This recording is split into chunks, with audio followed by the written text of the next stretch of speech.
Next week is the last week before spring break, right? No, I think we have 2 weeks. Oh. 2 full weeks.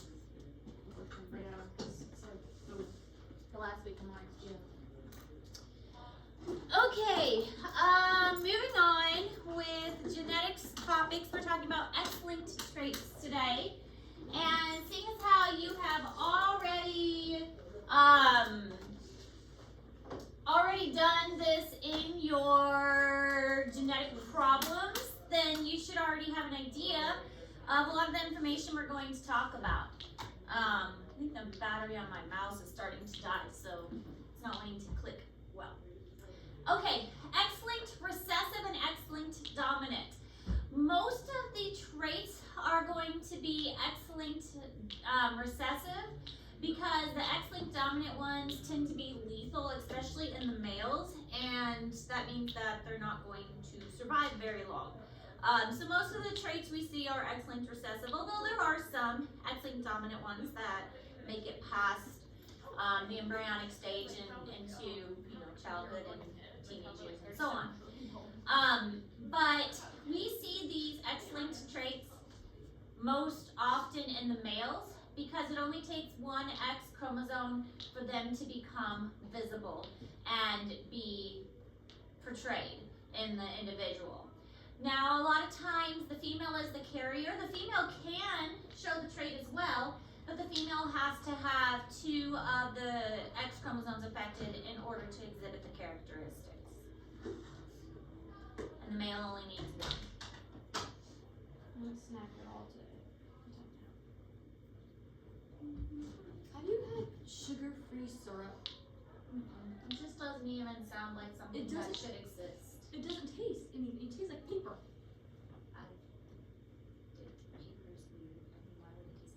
Well, I assume paper tastes bland, but like Suck on chargers. it tastes really, really bad. Yeah. Cause my mom was Really? like, "Oh, here's your Oh, syrup," and I was like, wow. "Okay," poured it out. Like, Sick. "Oh, this is sugar-free." In the mirror. Just Okay, try it. well, Just I try was eating it, like, I'm gonna throw up. This is not. I like sugar-free syrup. Really? I mean, it's just runnier. I like It's really different. It's weird. I know that. I don't. Yeah. It's like Mrs. Butter or something. Licking into those fiction cartridges.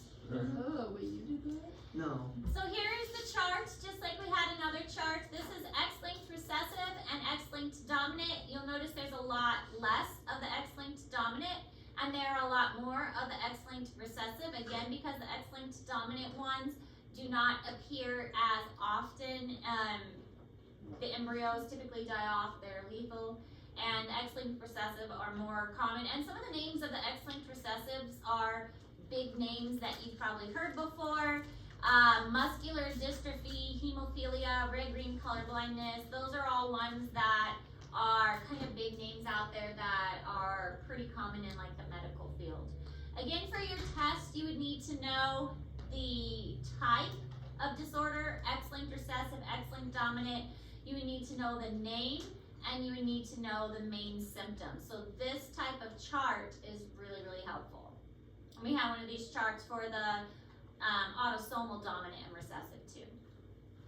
So an X-linked recessive disorder appear in men more than women. So when you're looking at that pedigree chart, the fact that it would be in men more frequently would be a giveaway that it's X-linked. And men can transmit an X-linked allele to their daughters, but they're not going to give it to their sons because obviously they're going to pass on the Y chromosome to their sons. So if a man is affected, they can give the affected trait to their daughters, but they can only get an affected trait from their mothers. So you have to just kind of picture a Punnett square in your head and how the X and the Y's get passed along, and only X's are going to be affected. And we're going to talk about the Y chromosome today and why, like, the Y chromosome is really just taken up by, it's called the SRY gene, and the SRY gene takes up the entire Y chromosome, and so there's really no other room on that chromosome for anything else. So any of these other disorders are on the X chromosome. So when you think of a Punnett square and what's getting passed down, the males can pass on an trait to their daughters, but a mother can pass it on to daughters or to sons.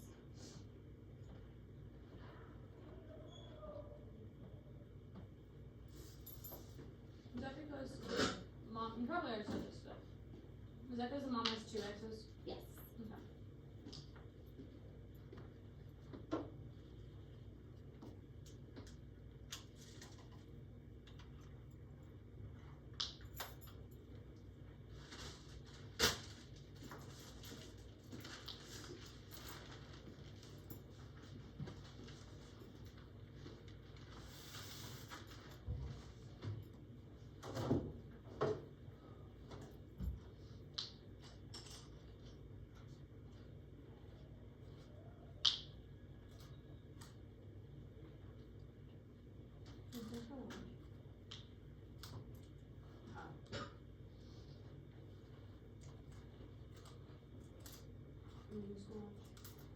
Probably. What is school?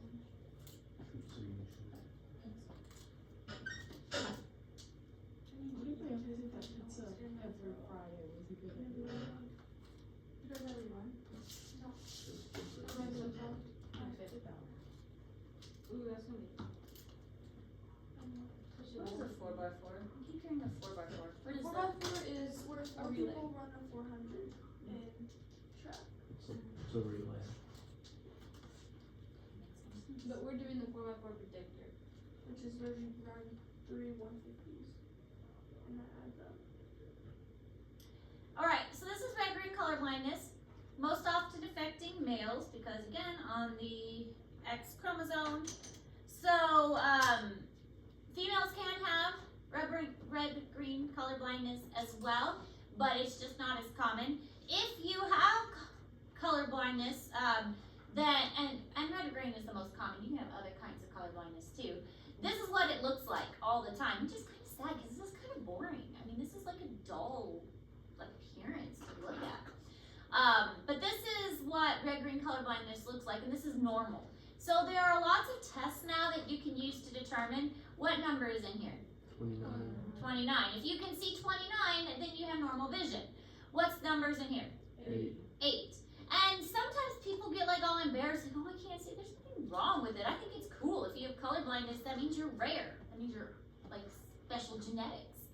So every now and then I run into a class where one of my students can't see it, and I was like, that's so cool. You're colorblind. And they're like, what? And I'm like, you're colorblind. You can't see it. So I have run into several students in my past years of teaching who have been colorblind.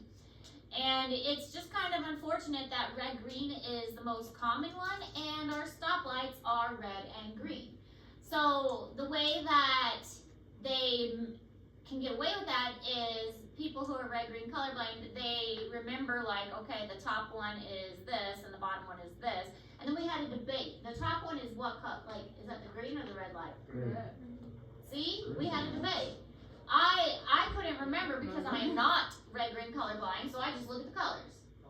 Is the top red or green? Green. Is it green? Swear officer, the light is gray. You sweat it off. And then the bottom one is red, and then everybody knows the middle one's yellow. Yeah, that seems right. And then it goes to red is at the bottom. Red, yellow, or Green, yellow, red. red. Yellow, red. Yeah, that seems right.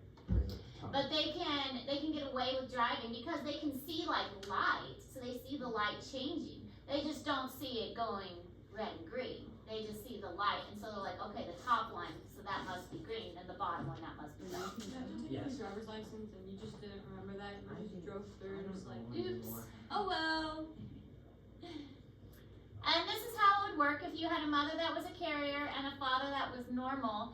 Then the mother would pass on the trait to half of her sons, and the daughter would be a carrier. And this is like the genetic problems that you guys have been doing. It's right on top. So red-green color blindness. Most genes involved in proper function of pigment-containing receptors are in the eye or on the X chromosome. So the X chromosome is in charge of determining like coloration. And this is obviously a 16. This is like a fruit and vegetable area in a store. And if you were colorblind, this is what it would look like, which think it'd be kind of sad because how dull would everything appear? I mean, think of our school colors, which is red, and poor people would not be able to see red. But I mean, how would you support your team? Like, if you pick out your colors for school, you just have to read like Harrisburg. Pastor. Yeah, like you were saying. But at the same time, you've never seen it, so you don't know what you're missing. I mean, But you know what it looks like to you. yeah, you don't know the difference. So how would you? Surely it's all different shades, so you just Like, pick out yeah, your this favorite picture. dark yellow shirt. Your favorite dark yellow shirt. My favorite dark yellow shirt that says Harrisburg. Wow, I am grateful that I'm not colorblind because that would really mess up my drawings. But the question is, would the green and the red look the same? No. But when you go put your shirt on, you go, well, I wonder if this is green or red, and hope you don't play like some Irish team. Somebody that could see colors would need to label them for you. Okay, so we have all these medical advances. Why can we not make colored pencils that sharpen correctly? I mean, we have all this technology, and why are colored pencils so hard to sharpen? You would think that with everything that we are capable of doing, Why can't you sharpen them in the electric one? it tears up the electric one more. Stupid colored pencils, and it's louder when I'm trying to give you guys. You can No. sharpen colored. You can sharpen crowns easy on a box, but you can't. I feel like the lead is like more fragile. Is and then it gets Stuck. stuck in there. Stupid pencils. But you would think, with all of our amazing abilities, we would make better colored pencils by this point. We do. It's called Prismacolors. Prismacolors are just too expensive. Never worked with Prismacolors. Oh, what look that way for Christmas? Prismacolors are amazing. If you're red and green blind, I mean, because you're on color, you can wear spikes. Duchenne's muscular dystrophy is an X-linked trait, and basically your muscle and nerve cells become replaced by fat cells over time, which not really a great condition at all. And 1 in 3,500 people, mostly boys, are affected because again, X-linked trait, it's mostly going to be boys. And really this number, 1 in 3,500 people, that's not a very high number. It is, it's a number that is, I mean, if you think about Boonville is, there, I forgot what the population of Boonville is, but it's bigger than this. So there's several people in Boonville, according to this, that would have muscular dystrophy. So it's a fairly common disease as far as diseases go, is what I'm trying to get at. I mean, 1 in 3,500, that's fairly common. That's not way out there. That's not an extreme number. But by the time the child is age 12, they're in a wheelchair, and they usually pass away before the age of 30. So they could live long enough to reproduce, but again, if they are affected, then they have 1X chromosome. They're only passing it on to their daughters, and their daughters would be carriers.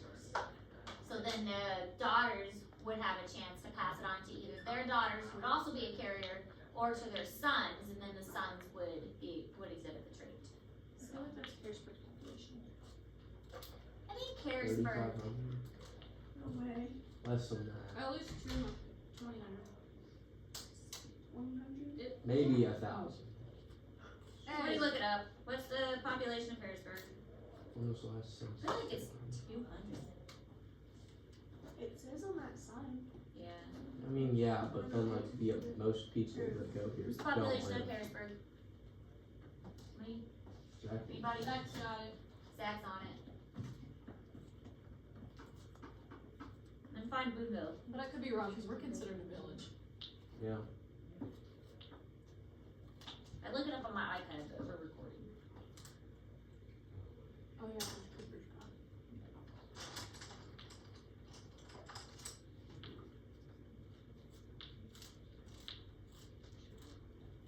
Mm, 286. 286? Yeah. About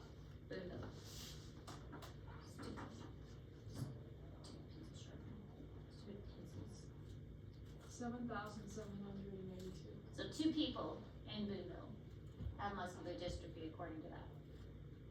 So see, it's not like it's a common, I don't wanna say super common, but common enough. I wonder if anyone in Boonville actually has it. I kinda doubt it. You never know.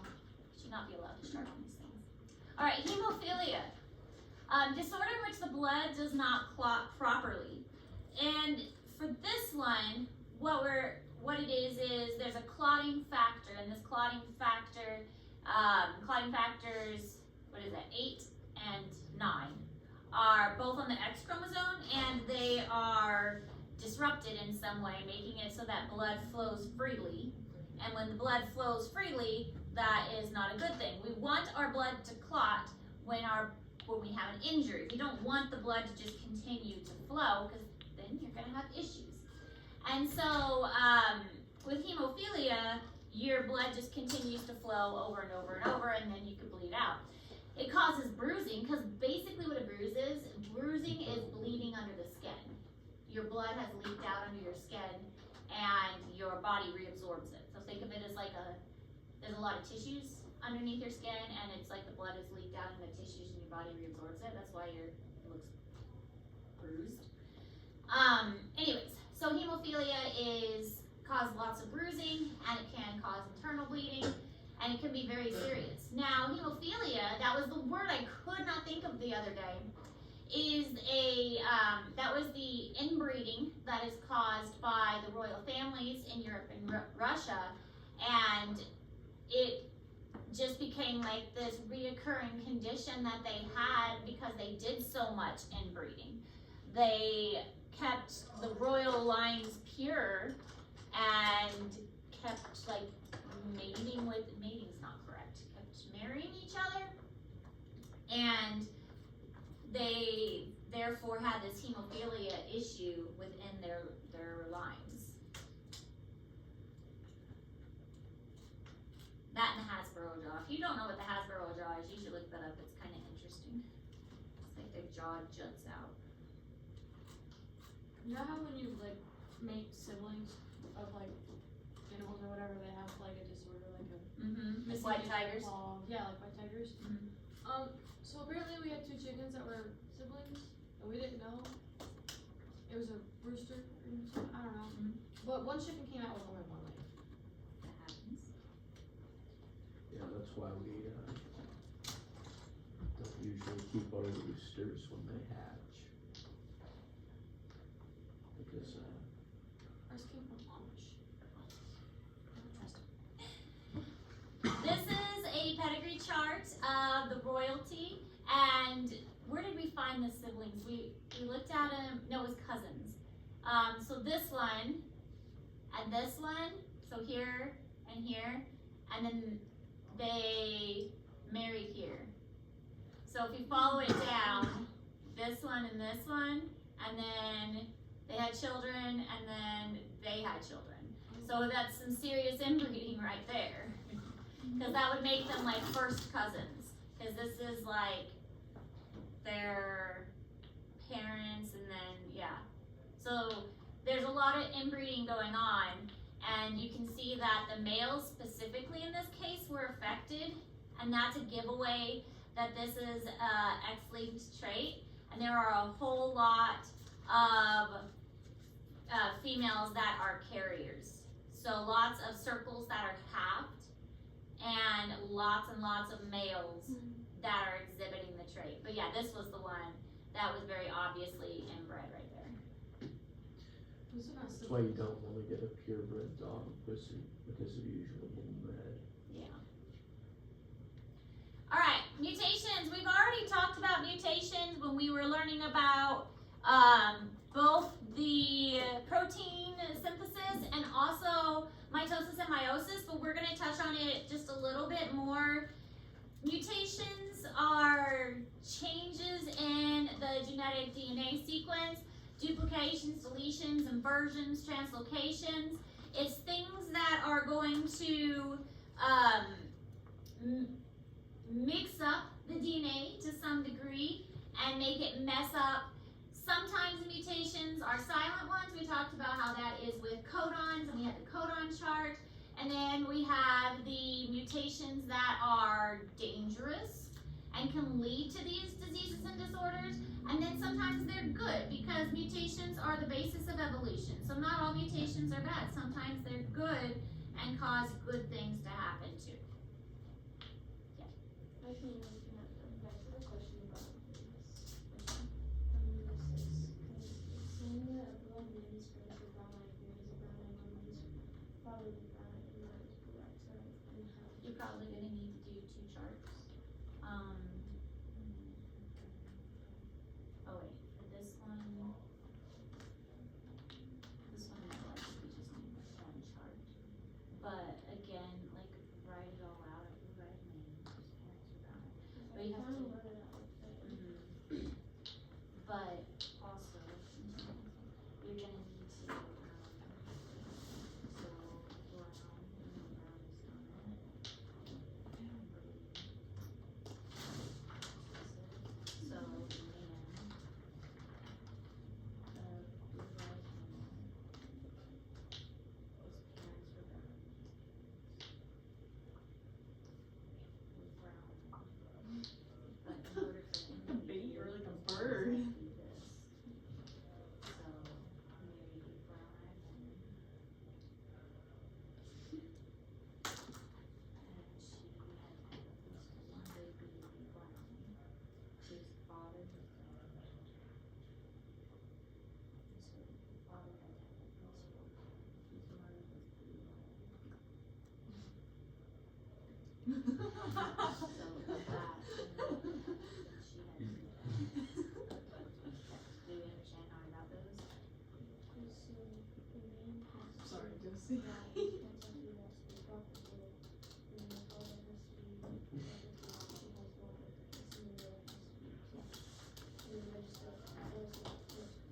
Well, it's asking if they had children, so you're just saying punch through these 2. The males. Okay. Insertions and duplications, and with these you're adding again, so whenever you add something to the genetic code, it's moving everything down. So both with an insertion and with a duplication, more is getting added. So think back to when we learned about those codons. You're adding it and you're putting it in, and that's moving the entire codon link down. And so it's gonna mess everything up that follows behind that. So the insertion gets added, you're pushing everything down, everything that follows that mutation is gonna get messed up. And same thing with the duplication. Everything that follows that is gonna get messed up. So both of these are gonna have significant impacts after the mutation.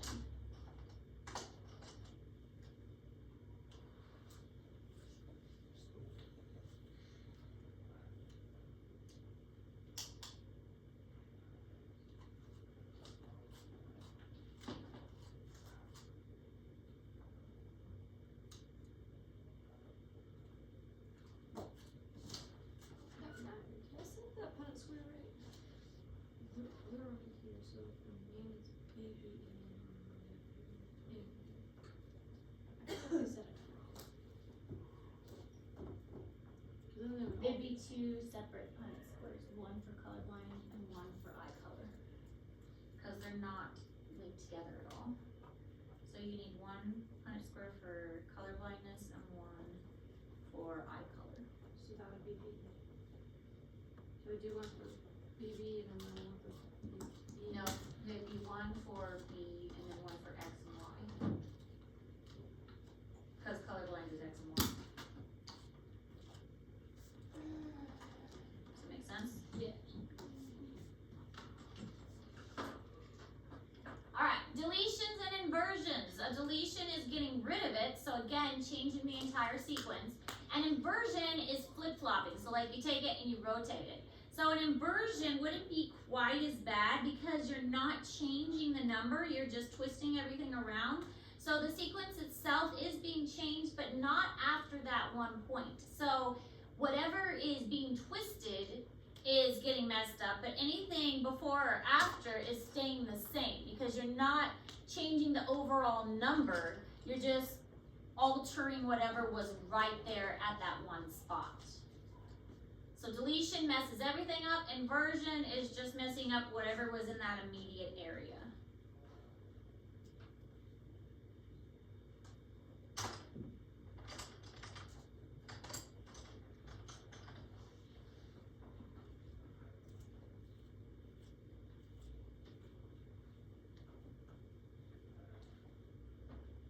Ooh, that one got nice and sharp. Oh, if only I could do that for all of them. Very satisfying when it happens right. It's a perfect one. How many books do you have?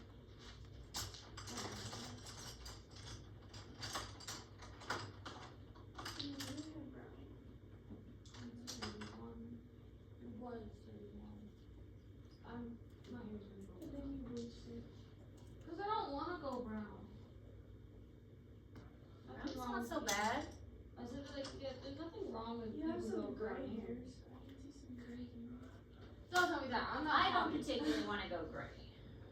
Okay, so is that set up right? I mean, old enough where I might. Did you put the dots for Colorblind. Duh.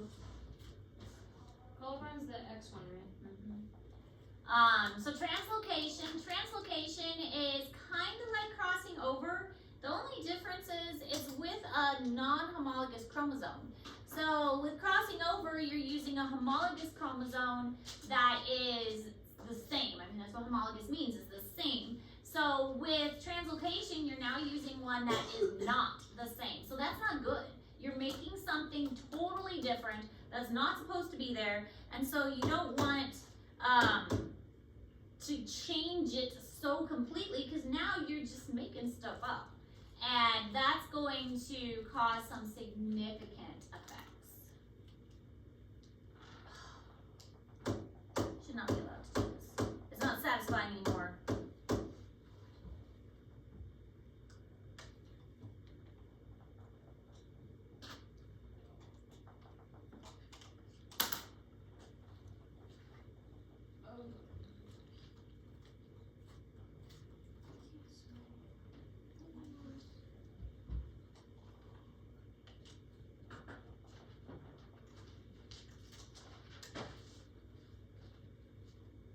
Brian Peppers, Nathan.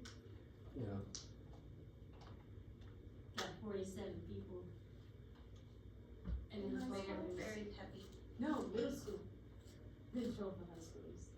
There's what? 12 high schoolers. 47. 12 middle high schoolers. schoolers? It was 2 yesterday. Well, that's what I heard Akram saying. He could have just said that 12 of them bought other tickets, but he was saying there's 12 up here, and I was like, and he was talking to Keely for down there. But I know, oh, can you go back? Hold on, sorry. I should have stopped talking. Yeah. You're right. Well, they already closed the list, so. Alright.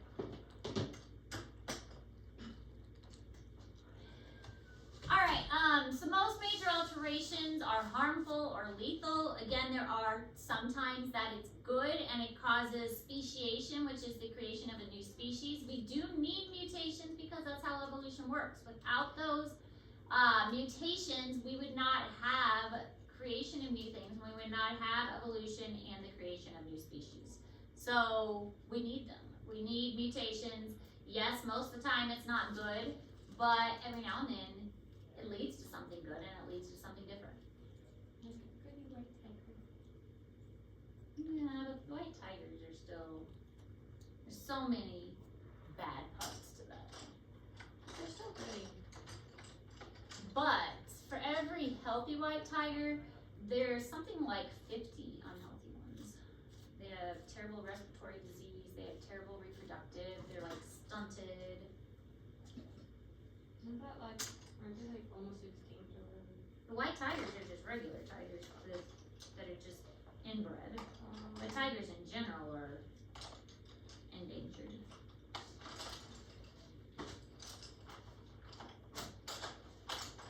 So, old blind man, it should be a dot.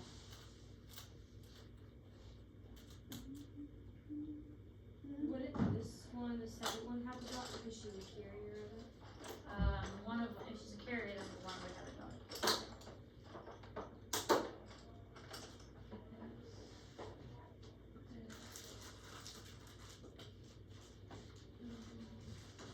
Alright, so the X and Y chromosome were once considered homologous chromosomes. So think of it as like two X's. That's also why when in embryological development, all humans start off looking female and then they change later on to male. But in evolutionary time, it was two X chromosomes. And the Y chromosome changed into a Y later on.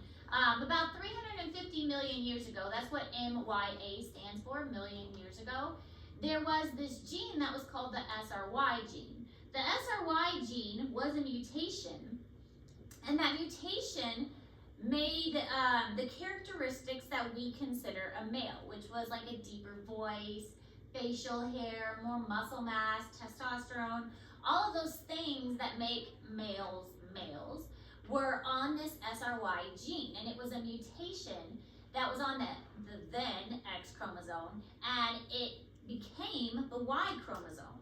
So once this Y chromosome developed, it started slowly changing, and the Y chromosome started getting smaller, and the SRY gene slowly started to get bigger.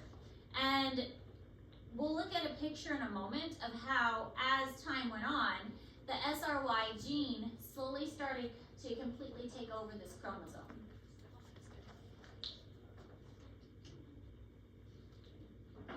Is that a bad thing? It just means that the Y chromosome doesn't really carry anything else except this gene. That's why the X gene carries so much more. So, that's not a bad thing. Always What does the Y carry? The SRY gene, Is that it? pretty much. It's kind of lame. So these kids are all brown, and 3 of them are all brown-eyed, and 3 of them have the color blonde, right? Only one of. How about you ask me after notes?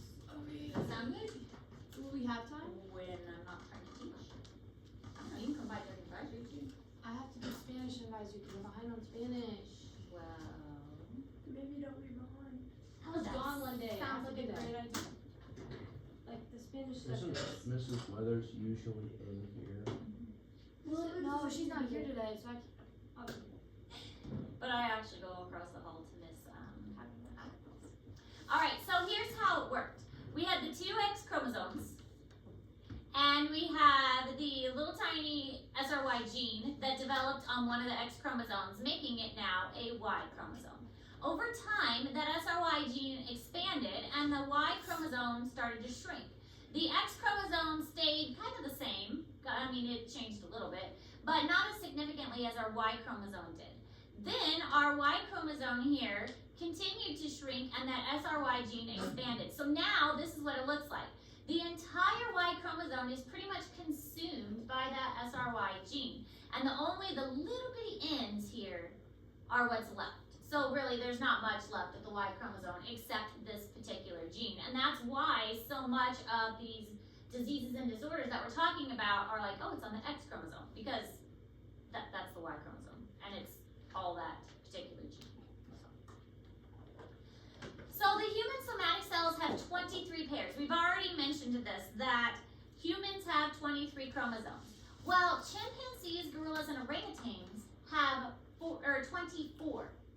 What they think happened is that 2 chromosomes fused end to end, and that made 23. So these great apes are the next closest to humans evolutionarily, and there are 2 chromosomes in the great apes, or what they're called, that look very, very similar to our, because think of the karyotype when they put all our chromosomes in a row, and it's chromosome number 2 for us. Chromosome number 2 looks very similar to these chromosomes that these great apes have. And we'll look at a picture of it on the next slide, and it is really very strange. I mean, I'm not saying anything against religion or for religion or anything, but when you look at the comparison, it's very strange. Newspapers are due today. No, I'm letting you guys turn the genetic problems in next week. Oh. The other class was pretty boring.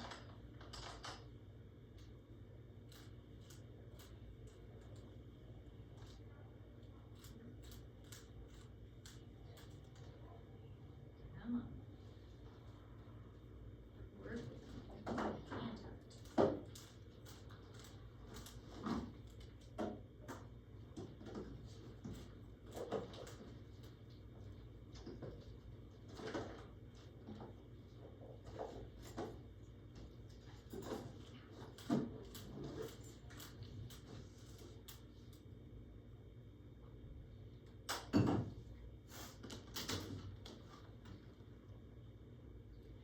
So here is the human chromosome, and this is the 2 from the chimpanzee. And look how it matches up. I mean, it's kind of interesting that if you look across the board here, how similar they are. And it makes sense why scientists might think that if these two just happen to fuse like this, that it would match up with the human one. So, I mean, obviously we're different species. I mean, a chimpanzee and a human is not the same. But if it did happen to fuse like that, they match up pretty darn closely otherwise, if they were to line up like that. And they do have just one more chromosome than us. So it's kind of interesting. All right, practice time. What type of pedigree chart is this? What do you think? I will say we're only doing X-linked ones today. X-linked dominant and X-linked recessive.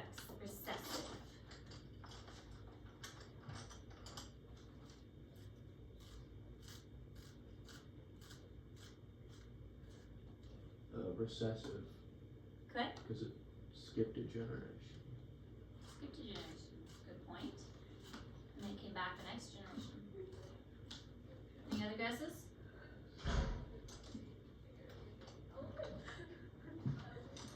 Anybody else? Yeah,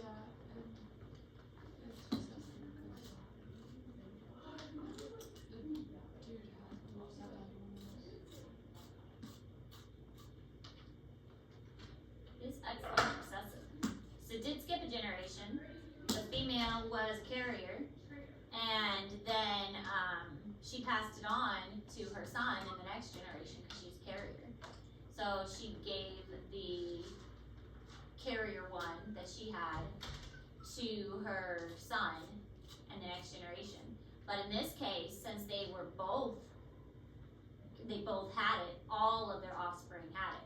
So he had the X and she had 2 X's, and so all of their offspring had it. Okay, what about this one? Dominant or recessive X-linked? Dominant. Dominant? We all agree? It is an X-linked dominant. In this case, the male had it, and so all of his daughters had it. Every daughter, because he gave an X chromosome. So every daughter he had, he passed it on to. And 50% of the daughters and 50% of the sons would get it.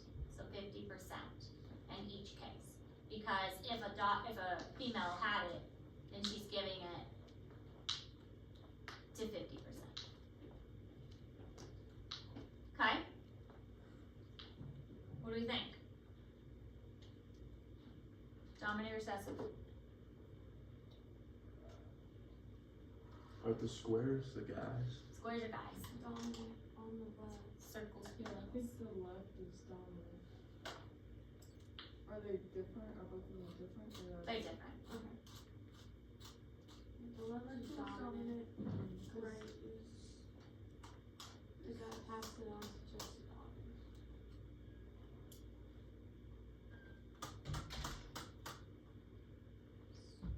I think I think they're dominant. yeah.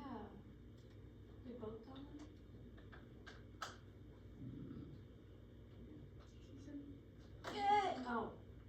read that. She said No! they're different. The first one is X-linked dominant, and the second one is recessive, because remember, if they're half colored in, that means they're carriers. And so there's a lot of carriers in the one on the right, because they are all, like, all the females are carriers in that case. So the females have passed it on to a lot of sons, and there's a lot of carriers going on in that case. But the other one, they're all dominant. Okay? Alright, questions? Can I use the restroom? Yes, that's fine. Thank you for waiting until after. Yes, any questions?